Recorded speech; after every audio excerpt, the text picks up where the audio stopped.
actividades de pesca, en definitiva, las estrategias de subsistencia las que dieron lugar a la aparición de las embarcaciones más antiguas, antes que el transporte o el desplazamiento de personas.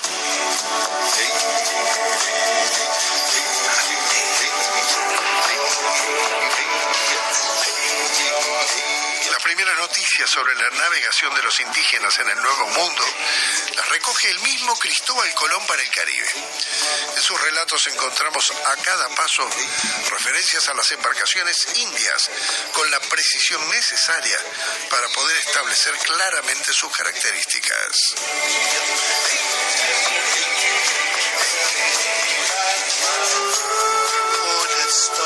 En su primer viaje, al día siguiente de llegar a tierra, observa que los indios de la isla vienen a la carabela con canoas.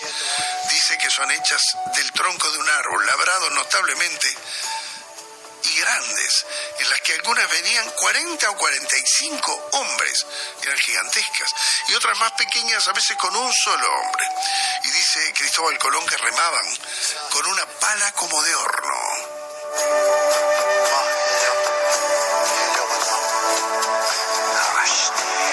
Sobre las embarcaciones indígenas de la zona del Orinoco trae una interesante descripción el padre José Gumila, de la Compañía de Jesús.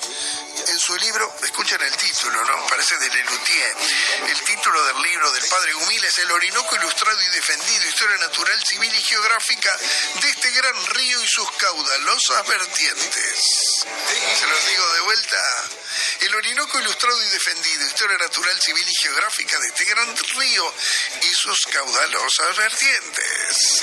Con fuego y agua, tiempo y paciencia, dice el padre Gumila, reducen a canoa los troncos de los árboles más deformes que se pueda pensar.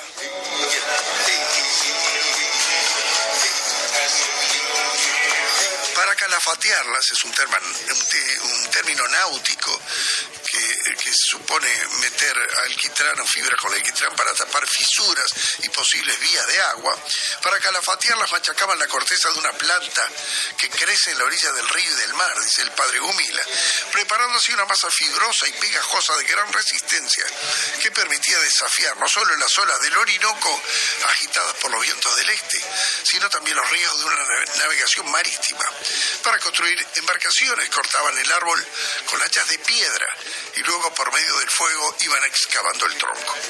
Después de haberlo ahuecado, llenaban la cavidad con agua que calentaban a fuego lento hasta que cedían los costados y podían introducir en el hueco travesaños de madera firme que ayudaban a darle la forma definitiva a la embarcación.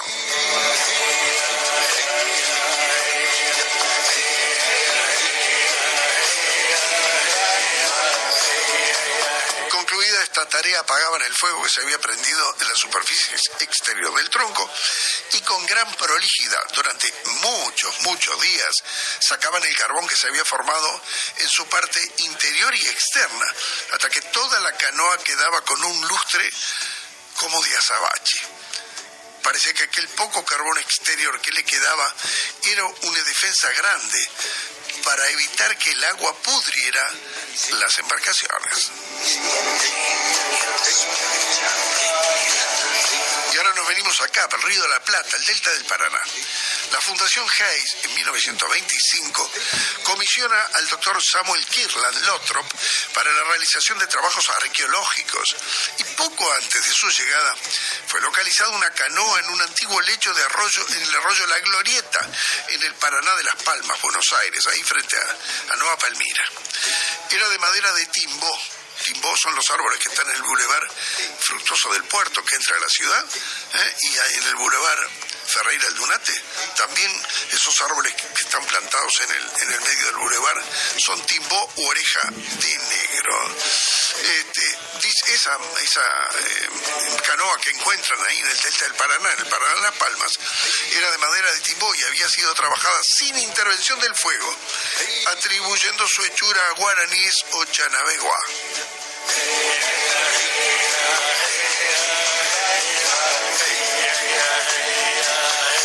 Se entiende que la zona donde fueron encontradas las canoas estaba ocupada en el siglo XVI por grupos guaraníes.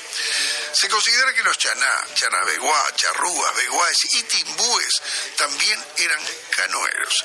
Los chanabeguá habrían empleado embarcaciones más pequeñas. Por otro lado, están descritas por los timbúes canoas de 24 metros y medio de largo por 1 metro de ancho. Debido a su enorme peso, 300 kilos, el peso de una vaca, factiblemente llegaron al lugar donde fueron descubiertas por vía fluvial, sí, flotando.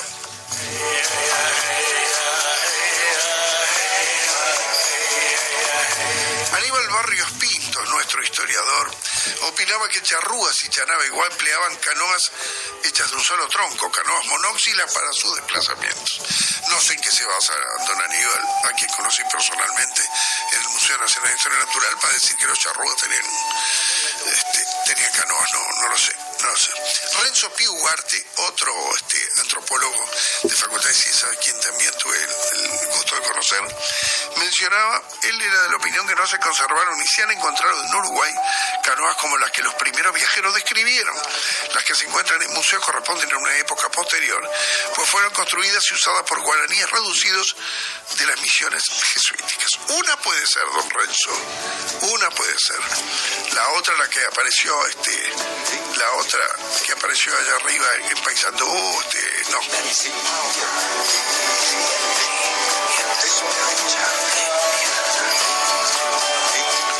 Para esta zona, la primera mención que se conoce sobre las embarcaciones aborígenes pertenece a Luis Ramírez, integrante de la expedición de Sebastián Gaboto.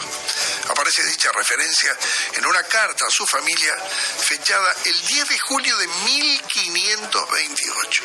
Dije 10 de julio del año 1528, estando él en el puerto de San Salvador, Soriano, Uruguay. De ahí en más varias son las descripciones que aportan datos. Luis Ramírez, que remontó este río antes que Ulrico Schmidl, se acuerda que estuvimos repasando durante mucho tiempo el diario, era el cronista de Pedro de Mendoza, también recuerda las canoas indígenas del Paraná. Fue en momentos de hambre para los compañeros de Gaboto que llegaron cargadas de alimentos que enviaban los indios amigos.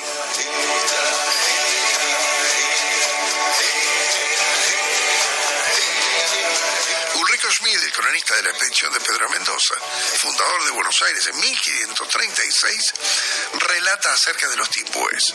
Dice, ellos también tienen canoas. Están hechas de un solo árbol y tienen un ancho de casi 1 metro y un largo de más de 25, coincide con lo otro. En todo tiempo viajan en ellas hasta 16 hombres y todos deben remar. Y tienen remos como los pescadores en Alemania.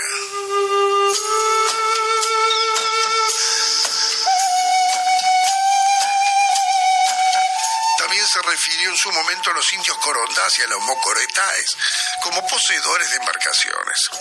En el relato de un combate contra los indios agaces, menciona que les capturamos 500 canoas grandes. Los mepenes, que habitaban también las riberas del mismo río, tenían canoas con capacidad para 20 hombres y en ellas hacían también la guerra. En una canoa, dice Schmidl, pueden viajar hasta 20 personas. Y estos indios, que según el cronista alemán, tenían más canoas que cualquier otra tribu que nosotros hasta ahora, hasta las que habían visto en ese momento, salieron en ellas en actitud hostil. Nos recibieron en modo de guerra sobre el río, navegando con 500 canoas. Ya lo dije, me parece, te fue la mano, Ulrico, 500 canoas, poblaciones muy grandes, pero 500 canoas.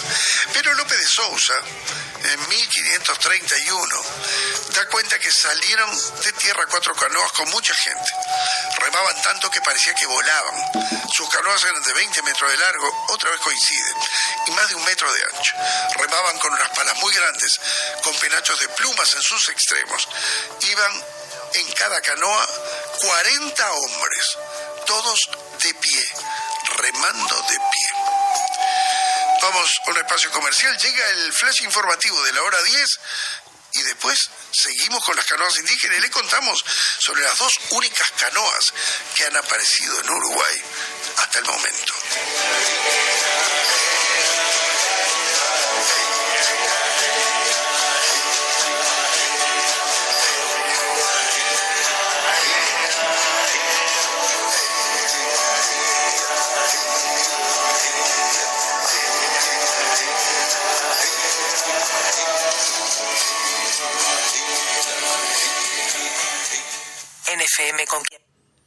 Conquistador 97.3.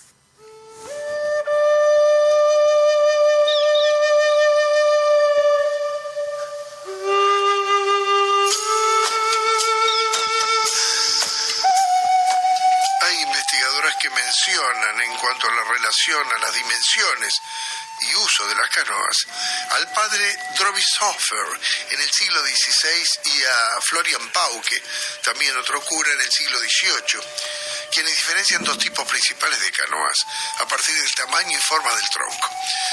Por un lado, embarcaciones largas y estrechas, utilizadas para la carrera y la guerra, y otras embarcaciones más pequeñas y anchas, más lentas, utilizadas generalmente para la pesca y el transporte.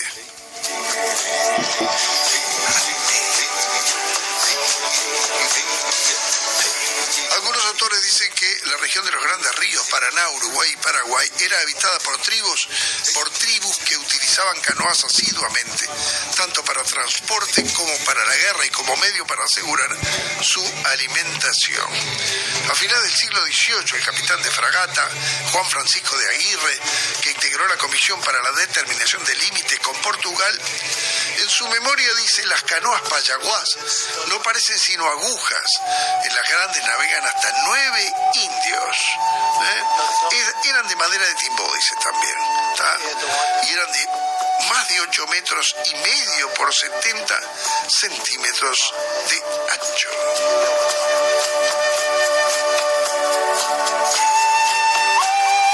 Cerca del año 1940, en la zona de Palo Blanco, Berisso, provincia de Buenos Aires, fue hallada otra canoa enterrada en el barro y, sorprendentemente, extraída a la fuerza por un remolcador. La rompieron, seguro. También próximo a esa fecha se localizó otra en un establecimiento de la localidad de Los Talas, al norte de Bañado Maldonado. Bañado Maldonado, pero es una localidad de Buenos Aires, cerca de Buenos Aires. Estaba enterrada en los sedimentos costeros del Río de la Plata. Esta canoa había sido cortada en dos y era utilizada como puente para pasar una cañada por la gente que... Sí. Patrimonio. Los dos ejemplares están depositados en el Museo de la Plata. Yo los vi hace muchísimos años atrás. Asociados a esta canoa fueron encontrados clavos de sección cuadrangular de origen europeo. Y bueno, también están hechas de madera de tipo, es un denominador común casi, ¿no? La Universidad de La Plata, les cuento, que tiene un archivo de cortes microscópicos de madera, que es lo que permite, cuando aparecen otros objetos arqueológicos, no solamente canoas, de poderlas comparar, hacer un corte y poder comparar, ¿tá? Y bueno, esta, como les dije, también se hizo el corte y era de madera de tipo, ¿tá? Ahora, el tema es que uno mira los timbó u orejas de negro del Boulevard Ferreira del Donatequi o del Boulevard Fructuoso del Puerto, y son árboles que no es muy largo el tronco, se engrosa y se va abriendo, ¿verdad? Pero cabe destacar que esta especie, bajo determinadas condiciones ambientales, las condiciones originales de las selvas del río Uruguay y el Paraná, podían alcanzar 30 metros de altura. 30, un edificio de 10 pisos, ¿no? Y hasta 1,5 metros de diámetro, originalmente, ¿no? La conservación de materiales perecederos como la madera es posible en un medio donde no hay oxígeno, como el que proporciona el barro. No hay vuelta, si no está enterrada, el paso de los siglos la destruye absolutamente, ¿no? En este último ejemplar, en la de Palo Blanco, se observan huellas de cortes muy irregulares, por lo que se supone que fueron producidas con herramientas de piedra. Las dos canoas muy similares, poco más de 1 metro, poco más de 8 metros, debí decir. Una tiene 8,15 y la otra tiene 8,63 metros. Es muy parecida. Hay otra descripción del padre Lozano, del año 1773, que dice: hay épocas en que no se puede andar sino en canoas, época de lluvias, ¿no? De inundaciones, y estas son muy incómodas por labrarlas de madera de ceibo, apenas caben 3 personas en cada uno.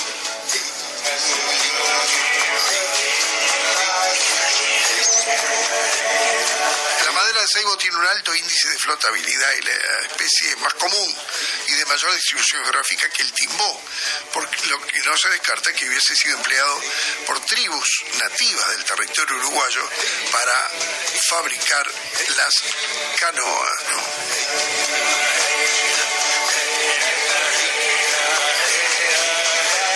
Se está preguntando, bueno, pero ¿hay canoas o no hay canoas? Usted no pregunta, Futach, siempre tiene que preguntar. Existen dos registros conocidos de canoas halladas en territorio uruguayo. La primera es un ejemplar extraído del río Uruguay, departamento de Paysandú, que la tiene el Museo de Arte Precolombino e Indígena, ¿tá? Allá en la calle 25 de Mayo y Colón. Fue hallada en 1941. ¿Tá? Y se fechó. Hay un fechado de carbono, 14. Está fechado entre 1628 y 1810. Es un rango grande, sí, es grande. Mide 3,73 metros de largo y 40 centímetros de ancho, ¿no? Tiene roturas en el fondo, en la proa y en la popa.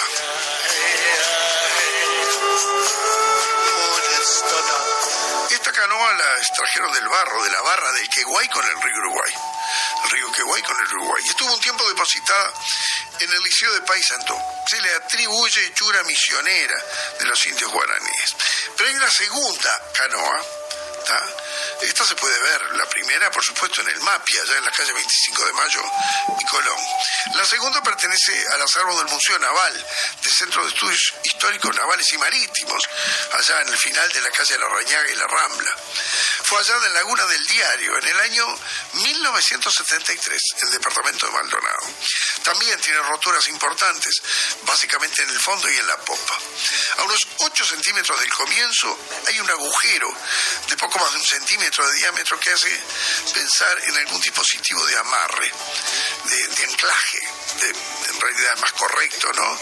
Es decir, se embicaba, se ponía la punta de la canoa en la arena, en el borde de un río, en una laguna, se pasaba un palo por el agujero y se clavaba el palo. De alguna manera un sistema muy ingenioso y sencillo de anclaje, ¿no?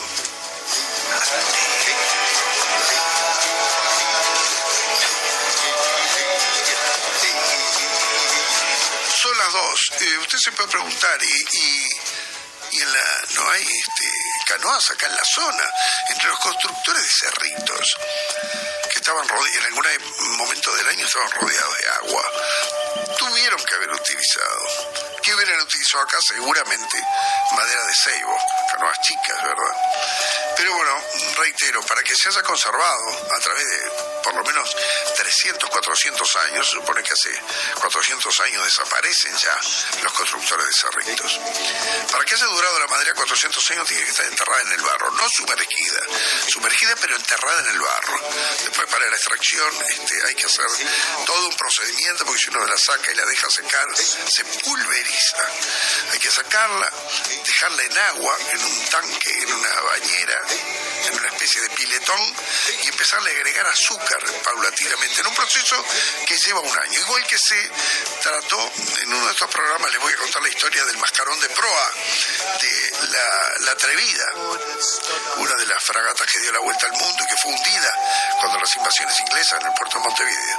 Encontraron cuando fueron a hacer las obras, una de las compañías de contenedores que trabajaban con contenedores, fueron a agrandar la playa de contenedores y aparecieron restos del mascarón de proa, que tuvo que ser tratado durante más de un año con centenares de kilos de azúcar, como el método más barato que existe, para que el azúcar, digamos que se vaya lentamente cristalizando y caramelizando la madera para después poderla dejar secar.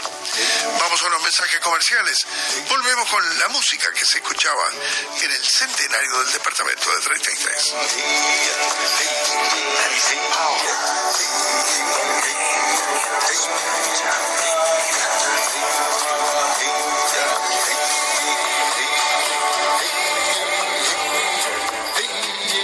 NFM Conquista.